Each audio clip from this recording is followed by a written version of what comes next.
Salam uşaqlar. Yenə də test topluluğunun yeni suallarından qarşınızdayım. Bilirəm, bir çoxunuz bu suallarda ilişib qalmışsınız ki, bunun asan yolu necədir? Uşaqlar, həndəsənin ən maraqlı tərəfi orasındadır ki, şəkil bizə yarımçıq verilir. Biz onu tamamlamalıyıq.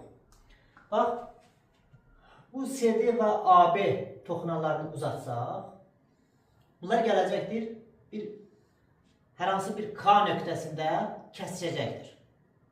Və biz bilirik ki, bir nöqtədən çəkilən toxunanlar bərabərdir. Bir nöqtədən çəkilən toxunanlar nədir? Bərabərdir. Yəni, KA bərabərdir nəyə? K-dan A-ya qədər bərabərdir nəyə?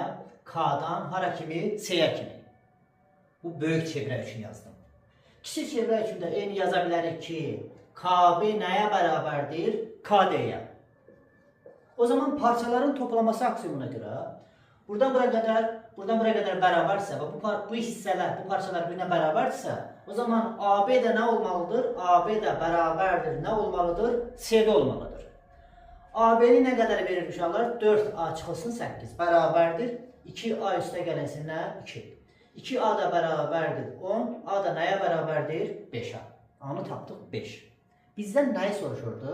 Bizdən O1 nöqtəsindən D nöqtəsinə qədər ən qısa məsafəni soruşur. Bax, bu O1 ilə D-ni birləşdirsək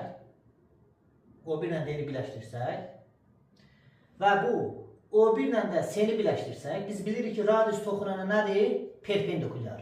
O1A elə O1C bərabər deyil ki, deməli burada nə qədərdir? 5-dir. A neçə tapmışıq? A-nı da 5 tapmışıq. O zaman CD parçamız nə qədər olacaqdır? 12. Burada bir düzcalı üçgən var da, Pifagor teoreminə görə O1D nəyə bərabərdir? Kök altında 5-in kvadratı üstə gəl, 12-nin kvadratı. Burada nə qədər olacaqdır? 13. Sağ olun.